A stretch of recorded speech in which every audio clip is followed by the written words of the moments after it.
E aí, seres, como vocês estão, pessoas? Vamos começar um livro novo. Vamos dar início à leitura de A Gênese, do Allan Kardec. É aí o último livro, né, da codificação da doutrina. Tava faltando ele. E aí agora nós podemos começá-lo. Espero que vocês acompanhem junto comigo. Não sei se vocês vêm gostando das leituras, mas eu espero que sirva para alguém. Então vamos começar a Gênese.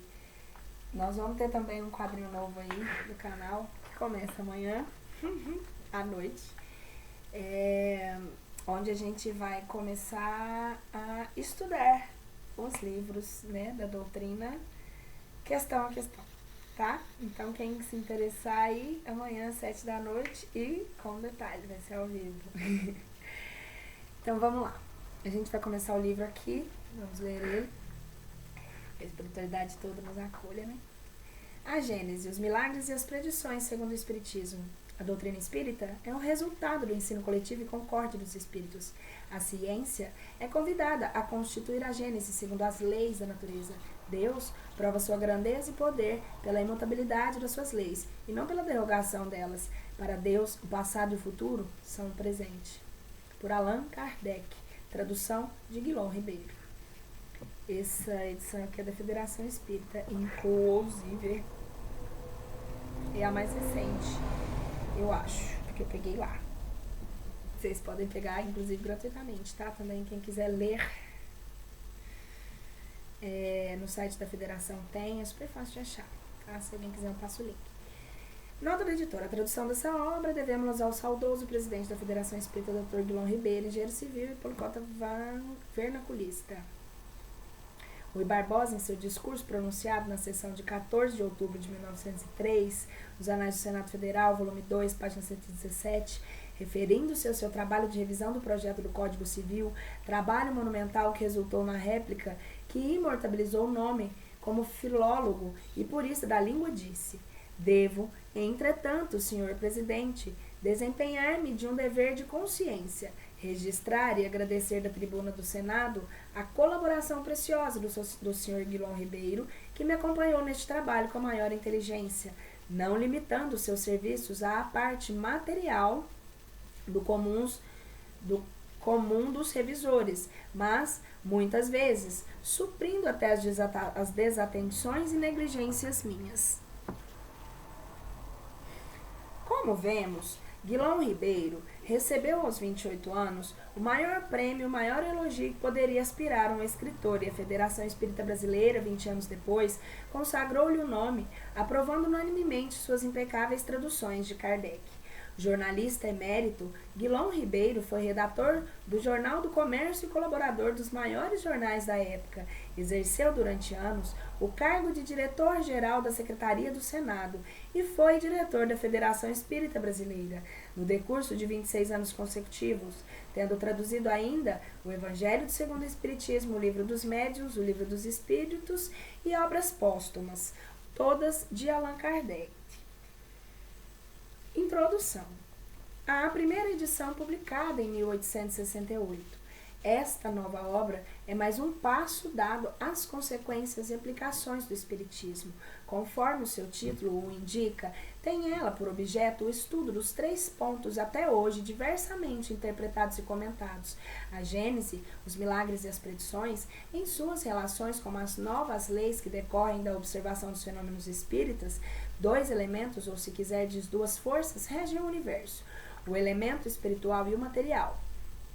Da ação simultânea desses 2 princípios nascem fenômenos especiais, naturalmente inexplicáveis, desde que se abstraiam deles, do mesmo modo que a formação da água seria explicável se se abstraísse dos seus elementos constituintes, o oxigênio e o hidrogênio. Demonstrando a existência do mundo espiritual e as suas relações com o mundo material, o Espiritismo fornece o esclarecimento de uma imensidade de fenômenos incompreendidos e considerados, por isso mesmo, inadmissíveis de uma certa classe de pensadores. Abundam nas Escrituras esse fato Esses fatos, e por desconhecerem a lei que os rege, é que os condenadores dos dois campos opostos, girando sempre dentro do mesmo círculo de ideias, fazendo uns abstração dos dados positivos da ciência, outros do princípio espiritual, não conseguiram chegar a uma solução racional. Essa solução se encontra na ação recíproca entre o espírito e a matéria. É exato que ela tirar a maioria de tais fatos o caráter do sobrenatural. Porém, que é o que vale admiti-los como um resultado das leis da natureza ou rejeitá-los completamente? Sua rejeição absoluta arrasta da própria base do edifício, ao passo que a admissão a tal título, suprimindo-se apenas os acessórios, deixa intacta a base. Tal razão porque o Espiritismo conduz tantas pessoas à crença em verdades que elas antes consideravam meras utopias. Essa obra é, pois, como já dissemos, um complemento das aplicações do Espiritismo, de um ponto de vista especial. Os materiais se achavam prontos, ou pelo menos elaborados desde longo tempo, mas ainda não chegaram ao momento de serem publicados. Era preciso, primeiramente, que as ideias destinadas a lhes servirem de base houvessem atingido a maturidade, e, além disso, também se fazia mister levar em conta a oportunidade das circunstâncias. O Espiritismo não tem mistérios nem teorias secretas. Tudo nele é revelado claramente, a fim de que todos o possam julgar com conhecimento de causa. Cada coisa, entretanto, tem que vir a seu tempo, para vir com segurança. Uma solução dada precipitadamente primeiro,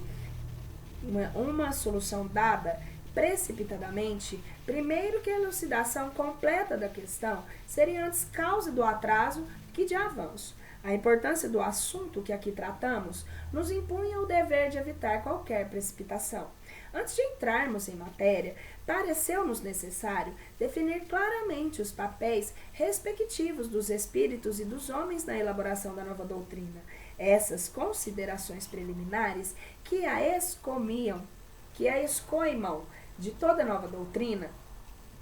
Perdão, eu vou repetir porque eu errei total. Essas considerações preliminares é que a escoimam de toda a ideia de misticismo, fazem objeto do primeiro capítulo intitulado Caráter da Revelação Espírita. Pedimos séria atenção para esse ponto, porque, de certo modo, está aí o nó da questão. Sem embargo, da parte que toca à atividade humana na elaboração dessa doutrina, a iniciativa da obra pertence aos espíritos, porém não a constitui a opinião pessoal de nenhum deles. Ela é e não pode deixar de ser a resultante do ensino coletivo, e concorde por eles dado. Somente sob tal condição se lhe pode chamar doutrina dos espíritos. De outra forma, não seria mais do que a doutrina de um espírito e não teria valor de uma opinião pessoal. Generalidade e concordância no ensino, esse o caráter essencial da doutrina, a condição da mesma da sua existência, donde resulta que todo princípio que ainda não haja recebido a consagração do controle e da generalidade não pode ser considerado parte integrante desta mesma doutrina. Será uma simples opinião isolada, da qual não pode o Espiritismo assumir a responsabilidade. Essa coletividade concordante da opinião dos espíritos passada, ademais pelo critério da lógica, é que constitui a força da doutrina espírita. Da doutrina espírita e lhe assegura a perpetuidade. Para que ela mudasse, fora mister que a Universidade dos Espíritos mudasse de opinião e viesse um dia dizer o contrário do que tem dito, pois que ela tem sua fonte de origem no ensino dos espíritos. Para que sucumbisse, seria necessário que os espíritos deixassem de existir. É também que fará que prevaleça todos os nossos sistemas pessoais, cujas raízes não se encontram por toda parte, como que com ela se dá.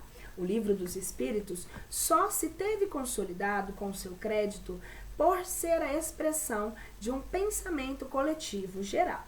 Em abril de 1867, completou o seu primeiro período decenal. Nesse intervalo, os princípios fundamentais cujas bases o livro acrescentara foram sucessivamente completados e desenvolvidos por virtude da progressividade do ensino dos espíritos. Nenhum, porém, recebeu desmentindo da experiência. Todos, sem exceção, permaneceram de pé, mais vivazes do que nunca, enquanto todas as ideias contraditórias que alguns tentaram opor-lhe, nenhuma prevaleceu, precisamente, porque de todos os lados era ensinado o contrário. Este resultado característico que podemos proclamar sem vaidade, pois que jamais nos atribuímos o mérito de tal fato. Os mesmos escrúpulos, havendo presidido a redação de nossas outras obras, podemos, com toda a verdade, dizê-las segundo o Espiritismo, porque estamos certos da conformidade delas com o ensino geral dos Espíritos. O mesmo sucede com esta que podemos, por motivos semelhantes, apresentar como complemento das que a padeceram com exceção.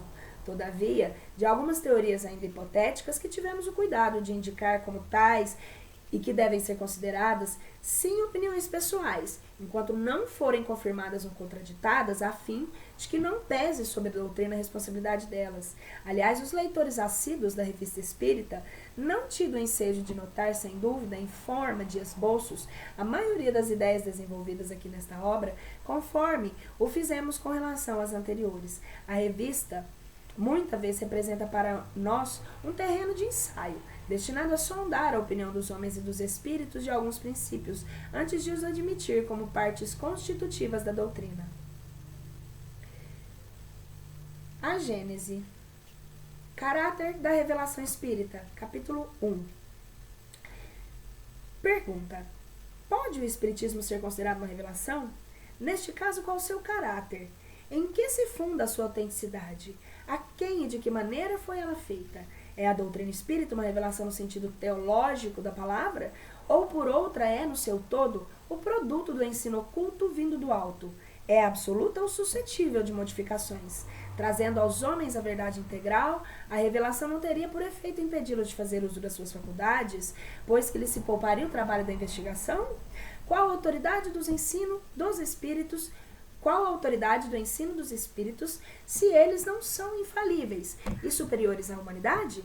Qual a utilidade da moral que pregam se essa moral não é diversa da do Cristo já conhecida? Quais as verdades novas que eles nos trazem? Precisará o homem de uma revelação e não poderá achar em si mesmo, em sua consciência, tudo quanto é mister para se conduzir à vida? Tais questões que importa nos fixemos. Definamos primeiro o sentido da palavra revelação. Revelar do latim revelare, cuja raiz velum, véu, significa literalmente sair de sob o véu, e figuradamente descobrir, dar a conhecer uma coisa secreta ou desconhecida. Em sua acepção vulgar, mais genérica, essa palavra se emprega a respeito de qualquer coisa ignota, que é divulgada de qualquer ideia nova que nos ponha à corrente do que não sabíamos. Deste ponto de vista, todas as ciências que nos fazem conhecer os mistérios da natureza são revelações e pode dizer-se que há para a humanidade uma revelação incessante. A astronomia revelou o mundo astral, que ainda não conhecíamos. A geologia revelou a formação da Terra. A química, a lei das afinidades. A fisiologia, as funções dos organismos e etc. Copérnico, Galileu, Newton, Laplace e Lavoisier foram reveladores.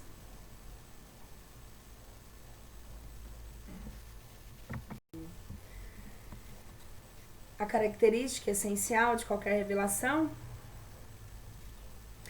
tem que ser verdade. Revelar um segredo é tornar conhecido um fato. Se é falso, já não é um fato. E, por consequência, não existe revelação. Toda revelação desmentida por fatos deixa de o ser se for atribuída a Deus. Não podendo Deus mentir nem se enganar, ele não pode emanar dele. Deve ser considerada produto de uma concepção humana. Qual o papel do professor diante dos seus discípulos, se não de um revelador?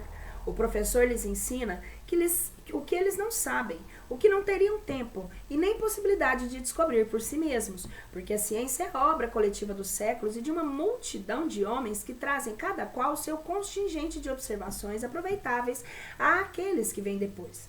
O ensino é, portanto, na realidade, a revelação de certas verdades científicas ou morais, físicas ou metafísicas, feitas por homens que as conhecem, a outros que as ignoram, e que assim, se não fora, as teriam ignorado sempre.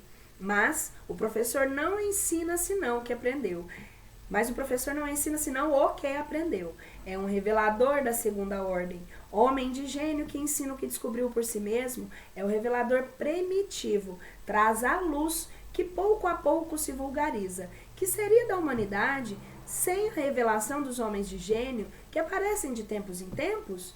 Mas quem são esses homens de gênio? E por que são homens de gênio? De onde vieram? O que é feito deles? Notemos que, na sua maioria, traz ao nascer faculdades transcendentes e alguns conhecimentos inatos que com pouco trabalho desenvolvem. Pertencem realmente à humanidade, pois nascem, vivem e morrem como nós. Onde, porém, adquiriram esses conhecimentos que não puderam atender durante a vida, dir-se-á com os materialistas que o ocaso lhe deu a matéria cerebral em maior quantidade, de melhor qualidade? Neste caso, não teriam mais mérito que um legume maior e saboroso do que o outro. Dir-se-á, como os certos espiritualistas, que Deus lhes deu uma alma mais favorecida que a do comum dos homens? Suposição igualmente ilógica, pois queixaria Deus de parcial. A única solução racional do problema está na preexistência da alma e na pluralidade das vidas. O homem de gênio é um espírito que tem vivido mais tempo, que por conseguinte adquiriu e progrediu tanto mais que aqueles que estão menos adiantados. Encarnado, traz o que sabe, e como sabe, muito mais do que os outros, não precisa aprender, é chamado de homem de gênio. Mas seu saber é fruto de um trabalho anterior e não resultado de um privilégio. Antes de renascer, era ele, pois, espírito adiantado. Reencarna para fazer com que os outros aproveitem do que já sabe, ou para adquirir mais do que já possui.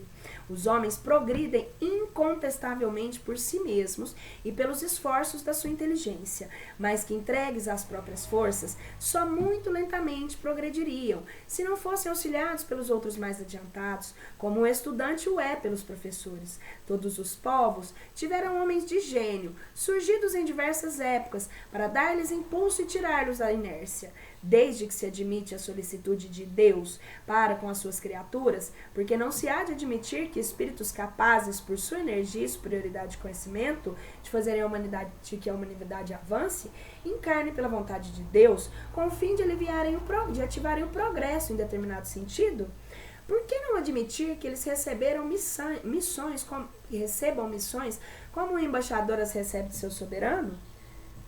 Tal o papel dos grandes gênios. Que vêm eles fazer se não ensinar aos homens de verdade o que estes ignoram e ainda ignorariam durante largos períodos a fim de lhes dar o ponto de apoio mediante o qual possam elevar-se mais rapidamente? Esses gênios que aparecem através dos séculos como estrelas brilhantes, deixando logo um traço luminoso sobre a humanidade, são missionários ou, se o quiserem, messias.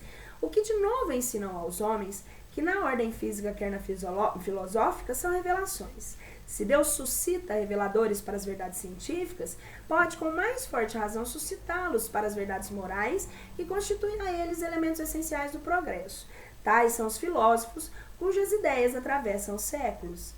No sentido especial da fé religiosa, a revelação se diz mais particularmente das coisas espirituais que o homem não pode descobrir por meio da inteligência e nem com o auxílio dos sentidos. E esse conhecimento lhe dão Deus ou seus mensageiros, que por meio da palavra direta, quer pela inspiração, neste caso a revelação é sempre feita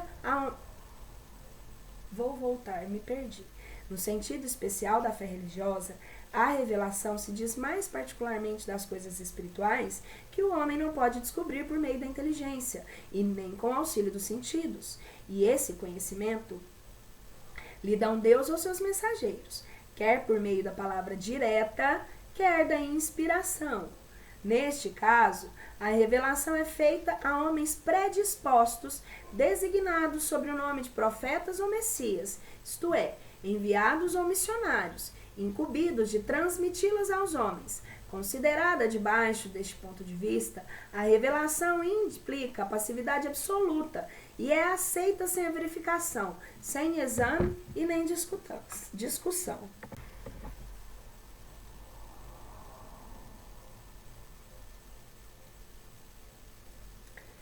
Todas as religiões tiveram seus reveladores, e estes, embora longe estivessem de conhecer toda a verdade, tinham uma razão de ser providencial.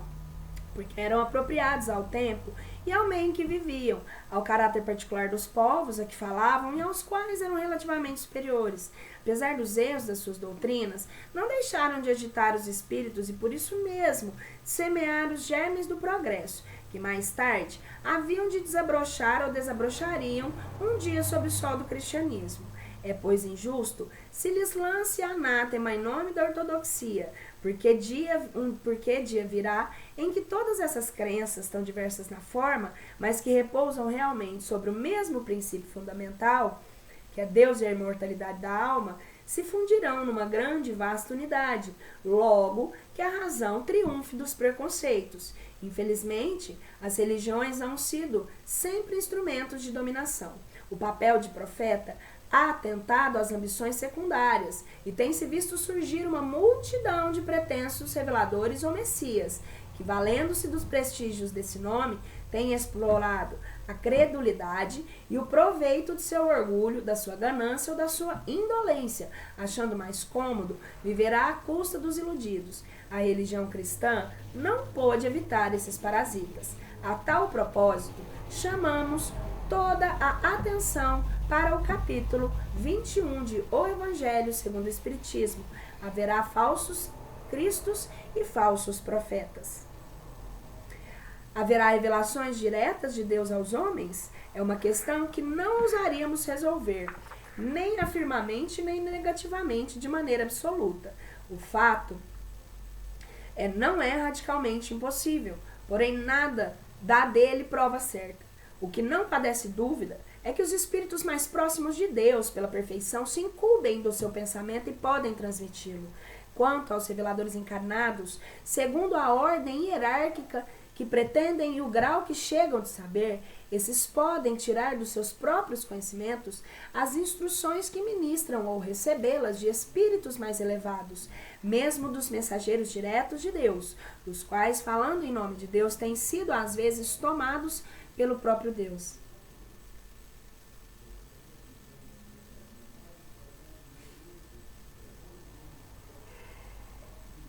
Quem sabe um dia a gente comente.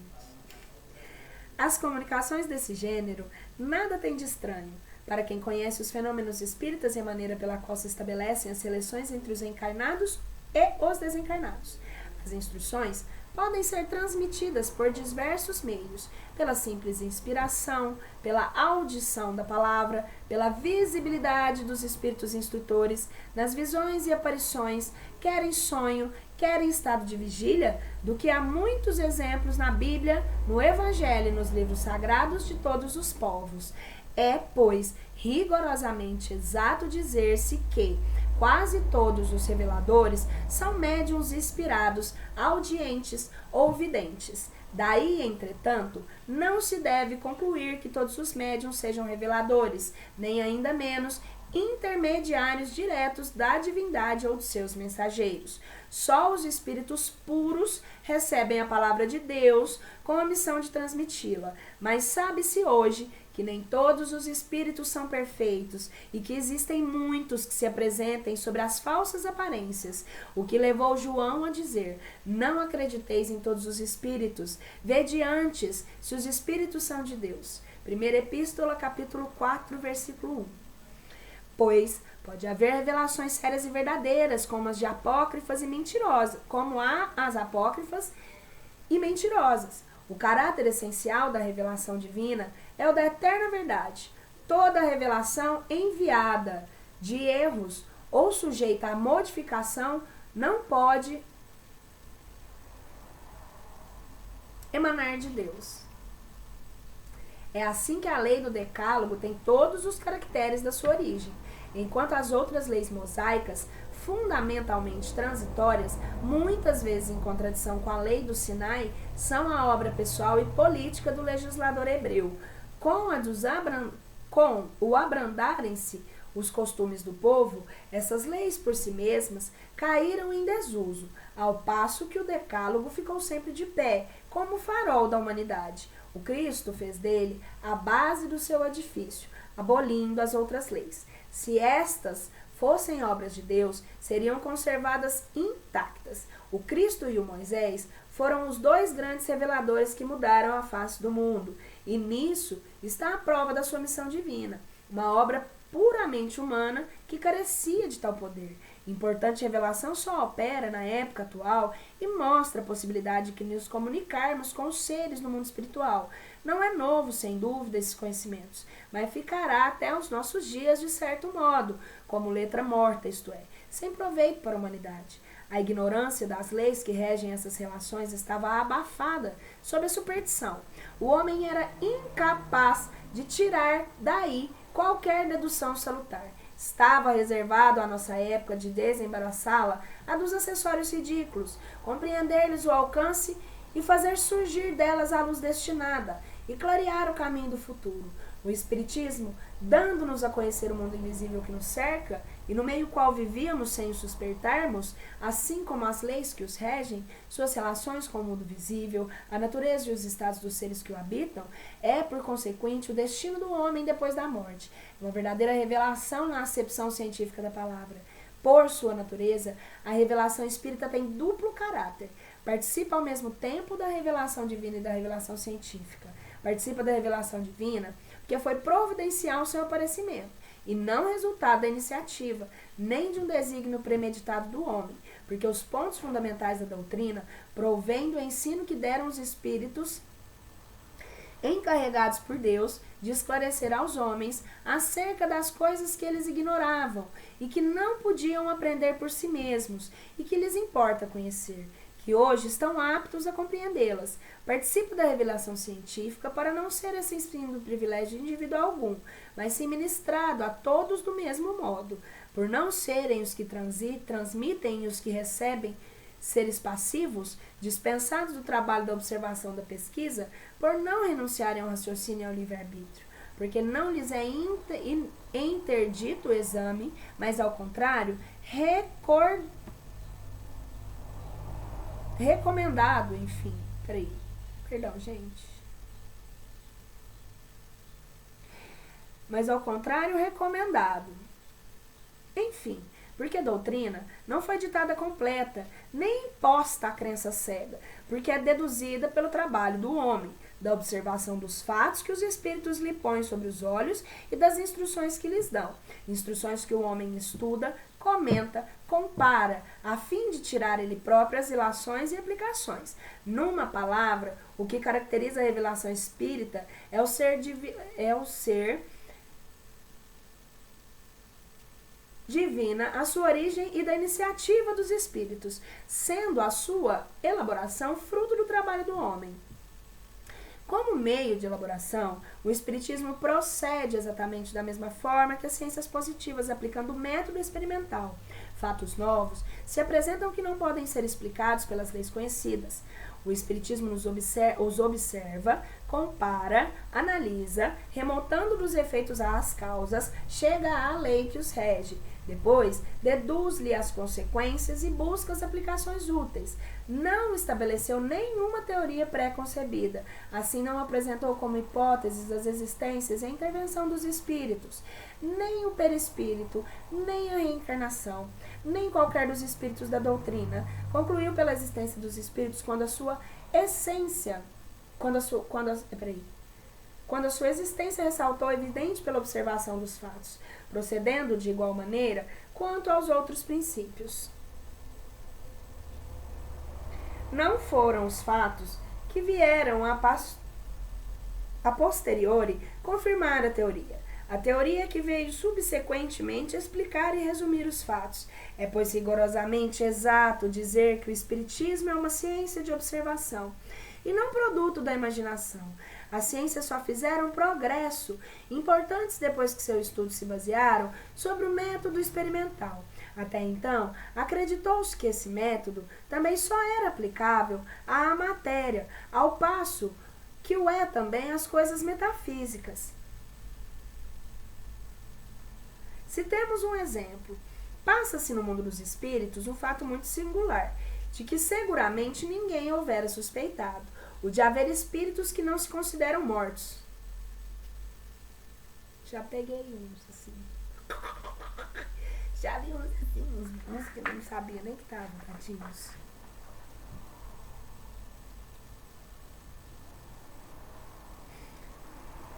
Pois bem, os espíritos superiores, que conhecem perfeitamente esse fato, não vieram dizer antecipadamente que há espíritos que julgam viver ainda a vida terrestre, que conservam seus gostos e costumes e instintos. Provocaram manifestações de espíritos dessa categoria para que os observássemos, tendo visto os espíritos incertos quanto ao seu estado, ou afirmando ainda serem deste mundo, julgando-se aplicados às suas ocultações ordinárias, deduziu-se a regra. A multiplicidade de fatos análogos demonstrou que o caso não era excepcional e que constituía uma das fases da vida espírita. Pode ser, então, estudar todas as variedades e causas de tão singular ilusão, e reconhecer tal situação é sobretudo própria de espíritos pouco adiantados moralmente e peculiar a certos gêneros de morte, que é temporária, podendo todavia durar semanas, meses e anos. Foi assim que a teoria nasceu da observação. O mesmo se deu em relação a todos os princípios da doutrina. Assim como a ciência, propriamente dita, tem por objeto o estudo das leis do princípio material, o objeto especial do espiritismo é o conhecimento das leis do princípio espiritual. Ora, como este último princípio é de uma das forças da natureza, reagir incessantemente sobre o princípio material e reciprocamente, segue-se o conhecimento de um não poder estar completo sem o conhecimento do outro. O espiritismo e a ciência se completam reciprocamente. A ciência sem o espiritismo se acha na impossibilidade de explicar certos fenômenos pela lei da matéria. Ao espiritismo sem a ciência, faltaria um apoio e comprovação. O estudo das leis da matéria tinha que preceder o da espiritualidade, porque a matéria que é o primeiro fere os porque a matéria é que primeiro fere os sentidos. Se o espiritismo tivesse vindo antes das descobertas científicas, teria abortado, como tudo quando surge antes do tempo. Todas as ciências se encandeiam e sucedem numa ordem racional. Nasceram umas das outras à proporção que acham o ponto de apoio das ideias e conhecimento anteriores. A astronomia, de uma das primeiras cultivadas, conservou os erros da infância, até o momento em que a física veio revelar as leis das forças dos agentes naturais. A química, nada podendo sem a física, teve que acompanhá-la de perto, para depois marcharem ambas de acordo, amparando-se uma à outra. A anatomia, fisiologia, zoologia, botânica, mineralogia só se tornaram ciências sérias com o auxílio das luzes que lhe trouxeram física e a química. A geologia, nascida ontem, sem a astronomia, física e química e todas as outras, teria faltado os elementos da vitalidade. Ela só poderia vir depois daquela. A ciência moderna refutou os 4 elementos primitivos, dos antigos e da observação em observação. Chegou à concepção de um só elemento, gerador de todas as transformações da matéria, mas a matéria por si só é inerte. Carecendo de vida, de pensamento, de sentimento, precisa estar unida ao princípio espiritual.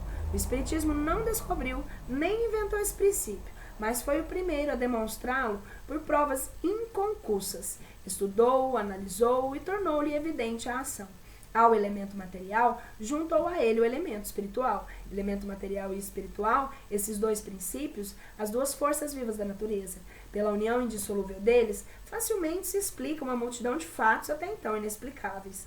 O espiritismo, tendo por objeto o estudo de um dos elementos constitutivos do universo, toca forçosamente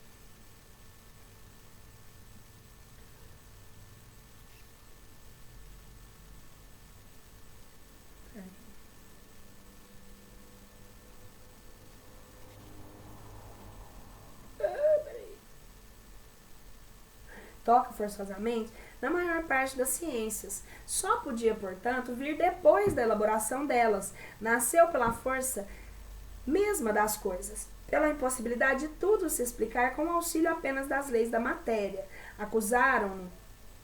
Acusam-no de parentesco com a magia e a feitiçaria. Porém, esquecem que a astronomia tem por irmã mais velha a astrologia judiciária, ainda não muito distante de nós, que a química é filha da alquimia, com a qual nenhum homem sensato ousaria hoje ocupar-se. Ninguém nega, entretanto, que na astrologia e na alquimia estivesse os germes das verdades que sairiam às ciências atuais. Apesar das suas ridículas fórmulas, a alquimia encaminhou a descoberta dos corpos simples e da lei das afinidades. A astrologia se apoiava na oposição de movimentos dos astros, que ela estudara, mas na ignorância das verdadeiras leis, regem o mecanismo do universo. Os astros eram, para o vulgo, seres misteriosos aos quais a superstição atribuía a uma influência moral e um sentido revelador. Quando Galileu, Newton e Kepler tornaram conhecidas essas leis, quando o telescópio rasgou o véu e mergulhou nas profundezas do espaço, um olhar que algumas criaturas acharam indiscreto, os planetas apareceram como simples mundos semelhantes ao nosso, e todo o castelo do maravilhoso desmoronou. O mesmo se dá com o espiritismo, relativamente à magia e à feitiçaria, que os apoiavam também na manifestação dos espíritos, como a astrologia no movimento dos astros, mas ignorantes das leis que regem o mundo espiritual, a magia e a feitiçaria misturavam nessas relações espirituais práticas e crenças ridículas, com as quais o moderno espiritismo, fruto da experiência da observação, acabou. Certamente, a distância que separa o espiritismo da magia e da feitiçaria é maior do que a que existe entre a astronomia, astrologia, a química e a alquimia. Confundi-las é provar que de nenhuma se sabe patavina. O simples fato de poder o homem comunicar-se com seres do mundo espiritual traz consequências incalculáveis da mais alta gravidade. É todo um mundo novo que se nos revela e que tem tanto mais importância quanto a ele de não voltar a todos os homens sem exceção. Quanto a ele hão de voltar todos os homens sem exceção. O conhecimento de tal fato não pode deixar de se acarretar generalizando-se profunda modificação nos costumes, caráter, hábitos, assim como nas crenças que tão grande influência exerceram sobre as relações sociais. É uma revolução completa a operar-se nas ideias, revolução tanto maior, tanto mais poderosa, como se não circunscreve a um povo nem a uma casta, visto que atinge simultaneamente pelo coração todas as classes, nacionalidades e cultos. Razão há, pois, para que o espiritismo seja considerado a terceira das grandes revelações. Vejamos em que essas revelações diferem e qual o laço que as liga entre si. Moisés, como profeta, revelou aos homens a existência de um Deus único, soberano Senhor e Criador de todas as coisas. Promulgou a lei do Sinai e lançou as bases da verdadeira fé. Como homem, foi o legislador do povo, pelo qual essa primitiva fé, purificando-se, havia de se espalhar por sobre a terra. O Cristo, tomando da antiga lei, que é o eterno divino, e rejeitando o que era transitório, puramente disciplinar e de concepção humana, acrescentou a revelação da vida futura, de que Moisés não falara, assim como a de penas e recompensas que as guardam o homem depois da morte. Veja a Revista Espírita de março de 1861. A parte mais importante da revelação do Cristo, no sentido de fonte primária de pedra angular e de toda a sua doutrina, é o ponto de vista inteiramente novo sobre que considera ele a divindade. Esta já não é o Deus terrível, ciumento, vingativo de Moisés, Deus cruel e implacável que rege a terra com o sangue humano, que ordena o massacre e o extermínio dos povos, sem executar as mulheres e crianças, e os velhos que castiga, aqueles que poupam as vítimas. O Deus que Jesus nos revela não é mais um Deus injusto, que pune um povo inteiro pela falta do seu chefe, que se vinga do culpado na pessoa inocente, que fere os filhos pelas faltas dos pais. Mas um Deus clemente, soberanamente justo e bom, cheio de mansidão e misericórdia, que perdoa ao pecador arrependido e dá a cada um segundo as suas obras. Já não é o Deus de um único povo privilegiado, o Deus dos exércitos, presidindo aos combates para sustentar a sua própria causa contra o Deus dos outros povos, mas o Pai comum do gênero humano, que atende e estende a sua proteção sobre todos os seus filhos e os chama todos a si. Já não é o Deus que recompensa e pune só pelos bens da terra, que faz consistir a glória e a felicidade na escravidão dos povos rivais e na multiplicidade da progenitura, mas sim um Deus que diz aos homens: a vossa verdadeira pátria não é neste mundo, mas no reino celestial, lá onde os humildes de coração serão elevados e os orgulhosos serão humilhados. Já não é o Deus que faz uma vingança de uma virtude e ordena se retribua olho por olho, dente por dente, mas o Deus de misericórdia que diz: perdoai as ofensas se quereis ser perdoados, fazei o bem com troca do mal, não façai aos outros o que não quereis que vos façam.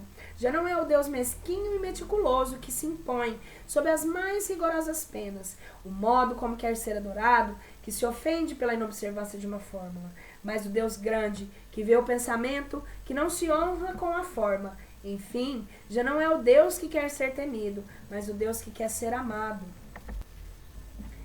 Sendo Deus o eixo de todas as crenças religiosas e o objetivo de todos os cultos, o caráter de todas as religiões é conforme a ideia que elas dão de Deus. As religiões que fazem de Deus um ser vingativo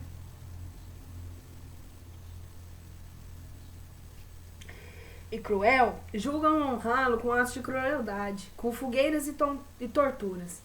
As que têm um Deus parcial e cioso são intolerantes e mais ou menos meticulosas na forma, por crerem no mais ou menos contaminado das fraquezas e ninharias humanas. Toda a doutrina do Cristo se funda no caráter que ele atribui à divindade, com um Deus imparcial, soberanamente justo e bom, e misericordioso. Ele fez do amor de Deus e da caridade para com o próximo a condição indeclinável da salvação, dizendo: amai a Deus sobre todas as coisas e o vosso próximo como a si mesmos. Nisto estão toda a lei e os profetas. Não existe outra lei sobre essa crença.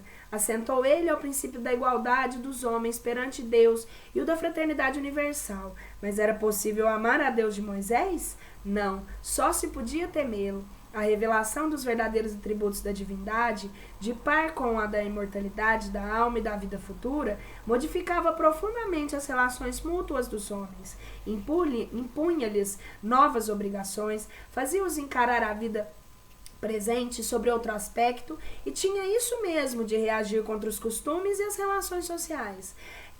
Esse incontestavelmente, por suas consequências, o ponto capital da revelação do Cristo, cuja importância não foi compreendida suficientemente, e contrista dizê-lo, que é também o ponto de que mais a humanidade tem se afastado, que mais há desconhecido na interpretação dos seus ensinos. Entretanto, o Cristo acrescenta: muitas das coisas que vos digo ainda não as compreendeis, e muitas outras teria a dizer que não compreenderíeis. Por isso é que vos falo por parábolas. Mais tarde, porém, enviar-vos-ei o Consolador, o Espírito da Verdade, que restabelecerá todas as coisas e vô-las explicará todas. João, capítulo 14, 16, Mateus 17. Se o Cristo não disse tudo quanto poderia dizer, é que julgou conveniente deixar certas verdades na sombra, até que os homens chegassem ao estado de compreendê-las. Como ele o próprio confessou, seu ensino era incompleto, pois anunciava a vinda daquele que o completaria. Previra, pois, que suas palavras não seriam bem interpretadas e que os homens se desviariam do seu ensino. Em suma, que desfariam o que ele fez, uma vez que todas as coisas hão de ser restabelecidas, ora só se restabelece aquilo que foi desfeito. Por que chama ele ao novo Messias o Consolador? Este nome significativo e sem ambiguidade encerra toda uma revelação. Assim ele previra que os homens teriam necessidade de consolações, o que implica insuficiência daquelas que eles achariam na crença em que iam fundar. Talvez nunca um Cristo fosse tão claro, tão explícito como nessas últimas palavras, às quais poucas pessoas deram atenção bastante, provavelmente porque evitaram esclarecê-las e aprofundar-lhes o sentido profético.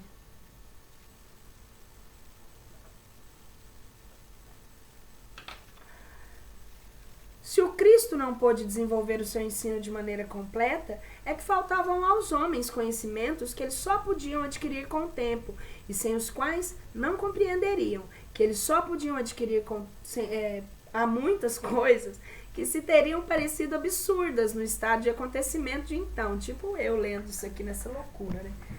Completar o seu ensino deve entender-se no sentido de explicar, desenvolver, não no de ajuntar-lhe verdades novas, porque tudo nele se encontra em estado de germe, falando-lhe só a chave para aprender o sentido das palavras. Atualização não é trazer novo, falar que o que veio estava errado, não, é explicar o que foi deixado. Muita coisa que foi deixada nem está compreendida ainda. A verdade é essa, muitas vezes nós nem compreendemos, né? A verdade, ela não precisa ser trazida nem corrigida, ela precisa ser compreendida.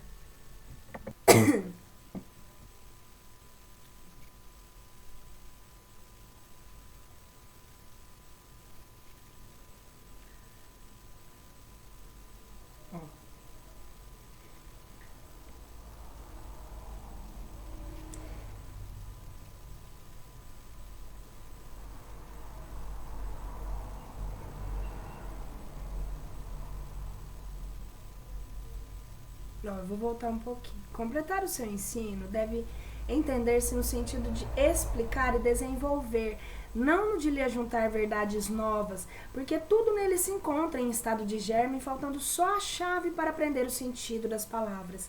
Mas quem toma a liberdade de interpretar as escrituras sagradas? Quem tem esse direito? Quem possui as necessárias luzes, senão os teólogos? Quem o ousa? Primeiro a ciência, que a ninguém pede permissão para dar a conhecer as leis da natureza e que salta sobre os erros e os preconceitos. Quem tem esse direito? Neste século de emancipação intelectual e da liberdade da consciência, o direito de exame pertence a todos, e as escrituras não são mais a arca santa na qual ninguém se atreveria a trocar a ponta do dedo, sem correr o risco de ser fulminado. Quanto às luzes especiais necessárias, sem contestar a dos teólogos, por mais esclarecidos que fossem os da Idade Média, e em particular os pais da Igreja, eles, contudo, não eram bastante para condenarem como heresia o movimento da Terra e a crença dos antípodas. Mesmo sem ir tão longe, os teólogos dos nossos dias não lançaram anátema à teoria dos períodos da formação da Terra. Os homens só puderam explicar as escrituras com o auxílio de que sabiam, das noções falsas ou incompletas que tinham sobre as leis da natureza, mais tarde reveladas pela ciência. Eis porque os próprios teólogos de muito boa fé se enganaram sobre o sentido de certas palavras e fatos do Evangelho, querendo a todo custo encontrar nele a confirmação de uma ideia preconcebida. Giraram sempre no mesmo círculo, sem abandonar o seu ponto de vista, de modo que só viam o que queriam ver. Por muito instruídos que fossem, os teólogos não podiam compreender as causas dependentes das leis que lhe eram desconhecidas. Mas quem julgará as interpretações diversas, e muitas vezes contraditórias, dadas fora o campo da teologia? O futuro, a lógica e o bom senso. Os homens, cada vez mais esclarecidos, à medida que novos fatos e novas leis forem revelando, saberão separar a realidade dos sistemas utópicos. Ora, as ciências tornam conhecidas algumas leis, o espiritismo revela outras tão indispensáveis a inteligências dos textos sagrados e as religiões, desde Confúcio e Buda até o cristianismo. Quanto à teologia das religiões, desde Confúcio e Buda, quanto à teologia, me perdoem, essa não poderá judiciosamente alegar as contradições da ciência, visto como também ela nem sempre está de acordo consigo mesma. O Espiritismo, partindo das próprias palavras do Cristo, como este partiu das de Moisés, é consequência direta da sua doutrina.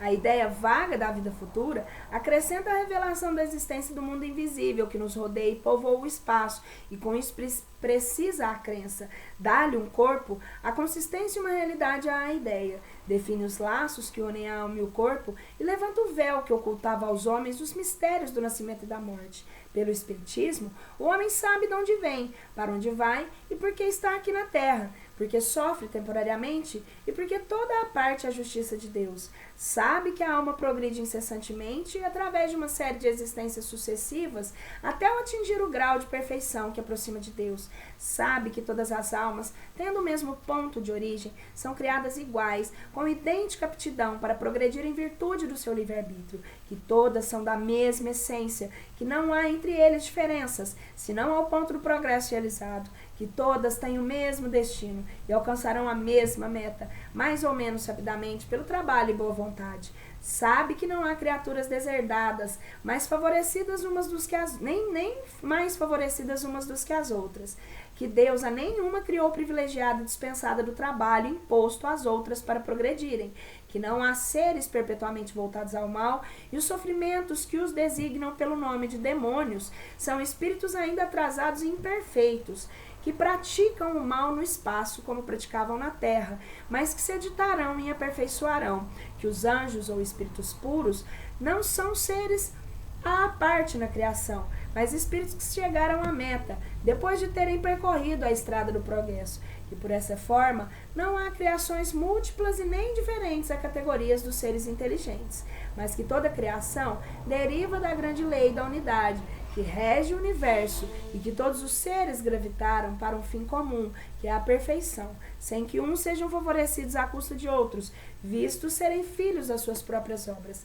No Livro dos Espíritos, eles falam a respeito, e eu li no livro, não lembro a introdução, vou olhar direitinho, porque às vezes me falta memória aqui agora, mas é sobre o significado, por exemplo, da palavra demônio.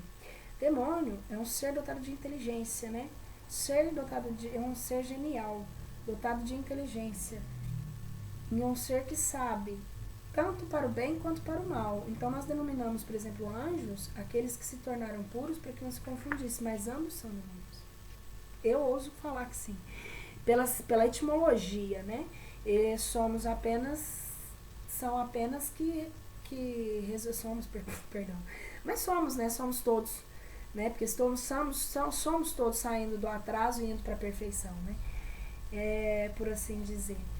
Então, tem essa explicação, eu sempre me apeguei nisso, e por agora dizer, como ele diz, que são espíritos imperfeitos, eu acredito mesmo que são, e que, igual ele falou aqui sobre a atualização, né, que se dá a necessidade da explicativa, porque o nome não necessariamente é uma coisa ruim, isso que eu quero dizer.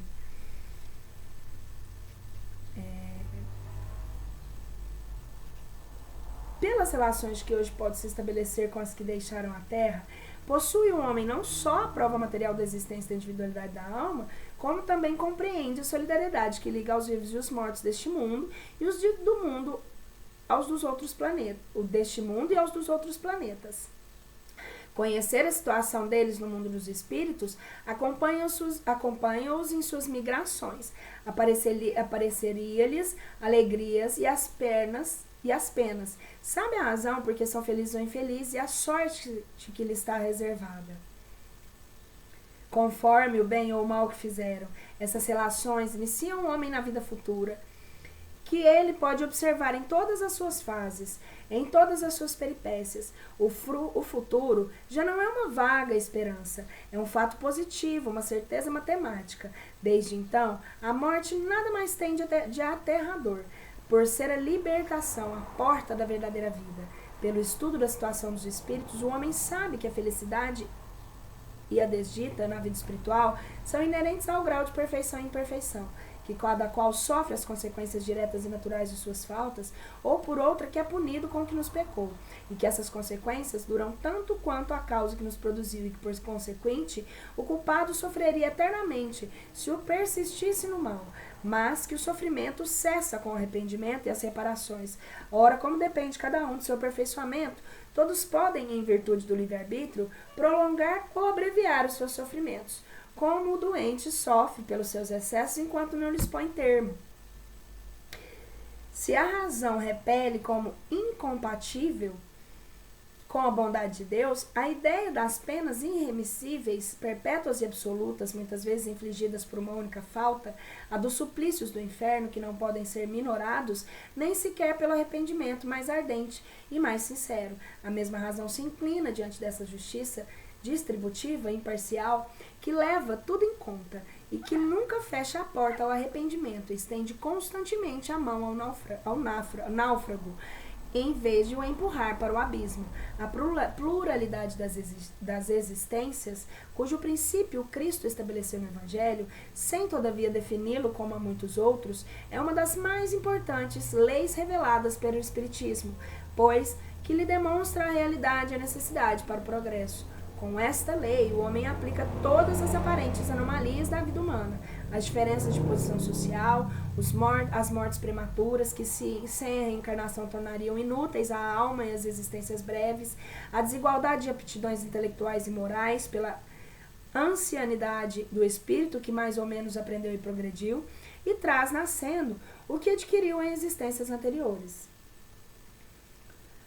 Como a doutrina da criação da alma, no instante do nascimento, vence a cair no sistema das criações privilegiadas, os homens são estranhos uns aos outros e nada os liga. Os laços de família são puramente carnais. Não são de nenhum modo solidários com um passado em que não existiam. Com a doutrina do nada após a morte, todas as relações cessam com a vida. Os seres humanos não são solidários no futuro.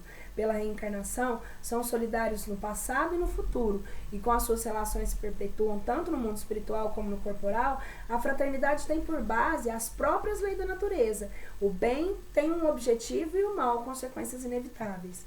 Com a reencarnação, desapareceram os preconceitos de raças e de castas, pois o mesmo espírito pode tornar a nascer rico ou pobre, capitalista ou proletário, chefe ou subordinado, livre ou escravo, homem ou mulher. De todos os argumentos invocados contra a injustiça da servidão e da escravidão, contra a sujeição da mulher, é a lei do mais forte. Contra a sujeição da mulher à lei do mais forte, nenhum há que prime, em lógica, ao fato material da reencarnação. Se, pois, a reencarnação funda numa lei da natureza o princípio da fraternidade universal, também funda na mesma lei o da igualdade dos direitos sociais e, por consequente, da liberdade. Tirai ao homem o espírito livre e independente, sobrevivente à matéria, e fareis dele uma simples máquina organizada, sem finalidade nem responsabilidade, sem outro freio da lei civil e a própria a ser explorada como um animal inteligente, nada esperando depois da morte, nada a que aumente os gozos do presente. Se sofre, só tem perspectiva do desespero e nada como refúgio, com a certeza no futuro de encontrar de novo aqueles a quem amou e com o temor de tomar a ver aqueles a quem ofendeu. Todas as suas ideias mudam. O espiritismo, ainda que só fizesse aforrar o homem à dúvida relativamente à futura, o espiritismo, ainda que só fizesse forrar o homem à dúvida relativamente à vida futura, teria feito mais pelo seu aperfeiçoamento moral do que todas as leis disciplinares, que os detêm algumas vezes, mas que não transformam.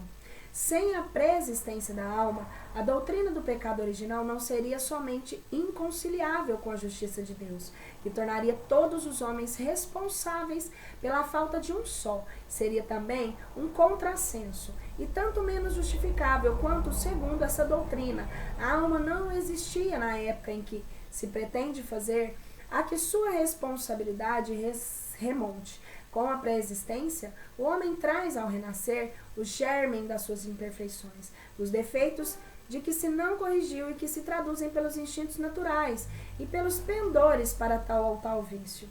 É esse o seu verdadeiro pecado original, cujas consequências naturalmente sofre, mas com a diferença capital da que sofre pena das suas próprias faltas, e não das de outrem, e com outra diferença ao mesmo tempo, consoladora, animadora e soberanamente equitativa, de que cada existência lhe oferece os meios de se redimir pela reparação e de progredir, quer despojando-se de alguma imperfeição, quer adquirindo novos conhecimentos, e assim, até que suficientemente purificado, não necessite mais da vida corporal e possa viver exclusivamente a vida espiritual, eterna e bem-aventurada. Pela mesma razão, a que progrediu moralmente traz ao renascer qualidades naturais, como o que progrediu intelectualmente. Traz ideias inatas, identificando com o bem, pratica-o sem esforço, sem cálculo e, por assim dizer, sem pensar.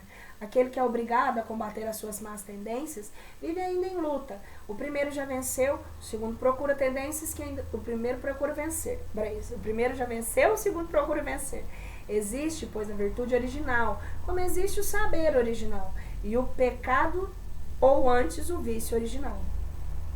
O espiritismo experimental estudou as propriedades dos fluidos espirituais e a ação deles sobre a matéria. Demonstrou a existência do perispírito, suspeitado desde a antiguidade, designado por Paulo sob o nome de corpo espiritual, isso é, corpo fluídico da alma, depois da destituição do corpo tangível. Sabe-se hoje que esse invólucro é inseparável da alma, forma um dos elementos constitutivos do ser humano e é o veículo de transmissão do pensamento.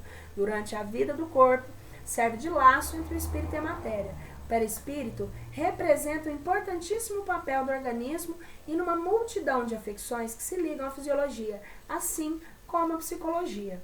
O estudo das propriedades do perispírito, dos fluidos espirituais e dos atributos fisiológicos da alma abre todos os novos horizontes à ciência.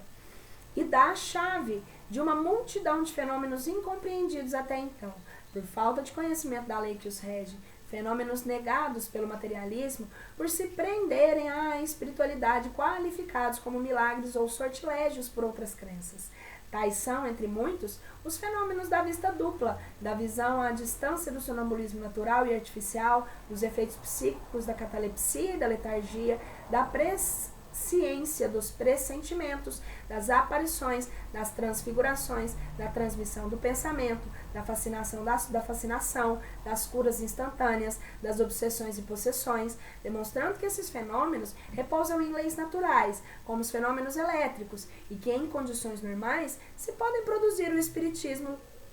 reproduzir. O espiritismo derroca o império do maravilhoso e do sobrenatural, consequentemente, a fonte da maior parte das superstições. Se faz e creia na possibilidade de certas coisas, consideradas por alguns como quiméricas. Também impede que se creia em muitas outras, das quais o espiritismo demonstra a impossibilidade e a irracionalidade.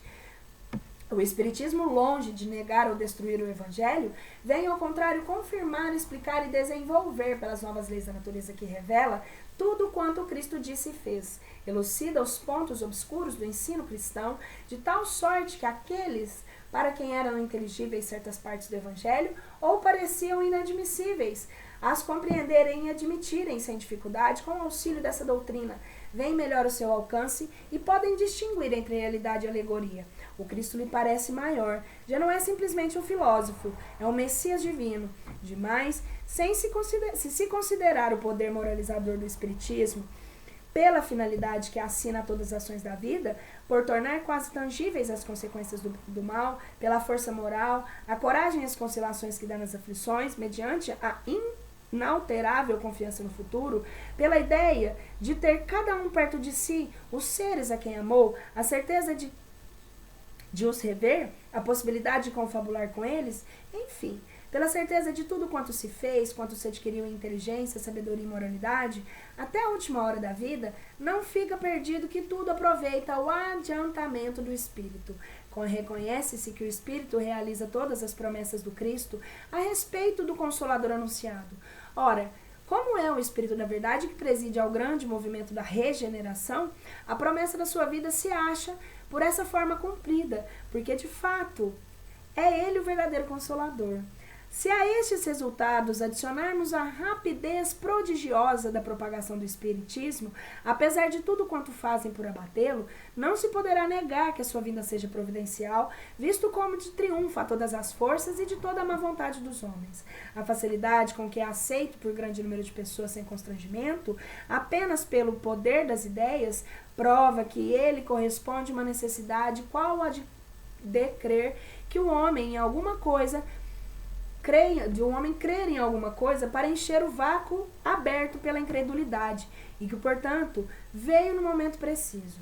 São em grande número os aflitos. Não é, pois, de admirar que tanta gente acolha uma doutrina que consola, de preferência às que desesperam, porque aos deserdados, mais do que aos felizes do mundo, é que o Espiritismo se dirige. O doente vê chegar ao médico com maior satisfação do que aquele que está bem de saúde. Ora, os aflitos são doentes e o Consolador é o médico.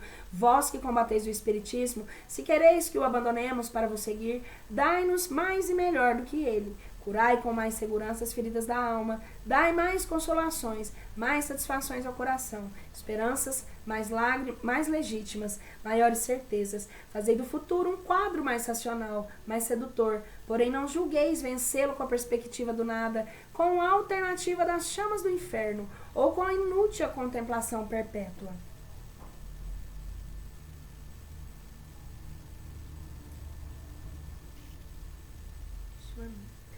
Pessoal, nós vamos parar aqui no parágrafo, na questão...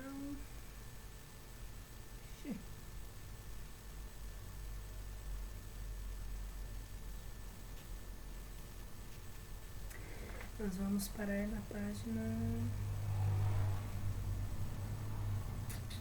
35. Continuamos no próximo. Um beijo!